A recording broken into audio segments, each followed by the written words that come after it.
রান্না বান্না করতে গিয়ে তোমাদের সাথে কোনোদিনও এরকম হয়েছে গরম মাছের তেল ফেটে ফাটাকছে তোমাদের নাক মুখ হাত সব পুড়িয়ে জ্বলিয়ে দিয়েছে?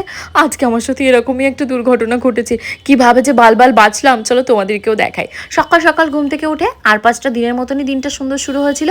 মাথায় এখন মেখে নিচ্ছি প্রোটিন প্যাকটা মাখার ফলে দেখছি আমার হেয়ার ফলটা কিন্তু অনেকটা কমেছে। তোমরা যারা যারা কেনোনি প্রোটিন প্যাকটা অবশ্যই কিনে ইউজ করো। এরপরে এসছে লিটিল গোল্ডের পালা। লিটিল গোল্ডের মাথায় আগে 2-3 দিন ধরে বললাম না এক্সট্রা ভার্জিন কোকোনাট অয়েল লাগিয়ে রেখে দিয়েছিলাম। তোমরা অনেকেই জিজ্ঞাসা করো কি তেল লাগাই, ওই কোকোনাট অয়েলটাই লাগিয়ে ধরো সপ্তাহে কোনো দিন 1বার 2বার 3বার যেদিন যেমন টাইম পায় সেদিন হেয়ারটা ওয়াশ করে দিই। বাট লাস্ট সপ্তাহ যখন আমরা মায়াপুরে গেছিলাম লিটিল গোল্ডের হেয়ারটা প্রায় বলতে গেলে 1 উইক ওয়াশ করা হয়নি। তারপর ওয়াশ করার পর দেখতে পাচ্ছি কেমন সাদা সাদা ও সারা স্ক্যাল্পে ভরে গেছে।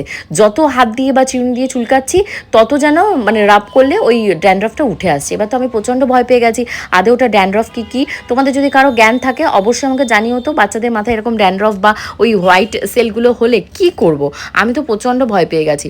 তারপর দেখতেই পেলে আমার মুখের জায়গাটা পুড়ে গেছে। ওখানে তো কী লাগাবো করে পুরো মাথা কপাল খেয়ে ফেললাম।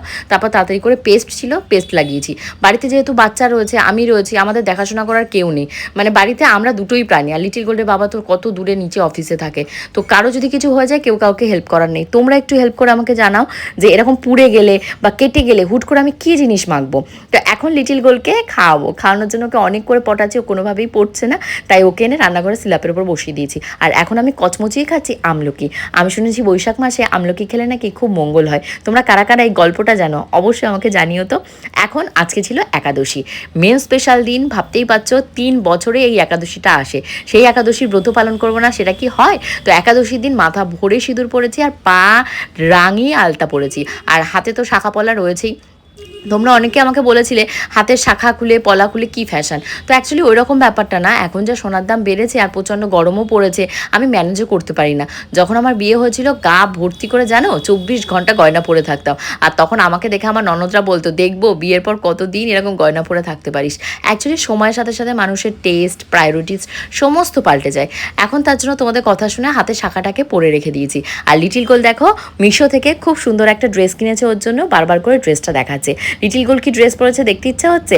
ওর ড্রেসের লিঙ্কটাও আমি কমেন্ট সেকশনে দিয়ে দিলাম। আর আমি যে আজকে লাল কালারের শাড়িটা পরেছি সেটাও তোমাদেরকে দেখাই। তারপরে গিয়ে যে একাদশী বলে তোমাদের গোপুদা বাজার থেকে আমাকে অনেক রকমের ফ্রুট কিনে এনে দিয়েছে, সেগুলোকে কাটবো। এটা কিন্তু একটা রেড কালারের জামদানি রয়েছে, ভীষণই হালকা। তোমরা অনেকে আমাকে জিজ্ঞাসা করছো জামদানিগুলো কি ভালো, কারণ অনেক সস্তায় পাওয়া যাচ্ছে, 450, 350, 500 ভেতর। আন্ডার 500-এ তোমরা এই জামদানিগুলো পেয়ে যাচ্ছ। আমি সত্যি কথা বলতে কি যে কটা কিনেছি প্রত্যেক কটাই সুন্দর, আর প্রত্যেক কটার মেটেরিয়ালসও ভীষণ সুন্দর। যে কোনো অকেশন যে কোনো জায়গায় পড়তে পারবে, বিশেষ করে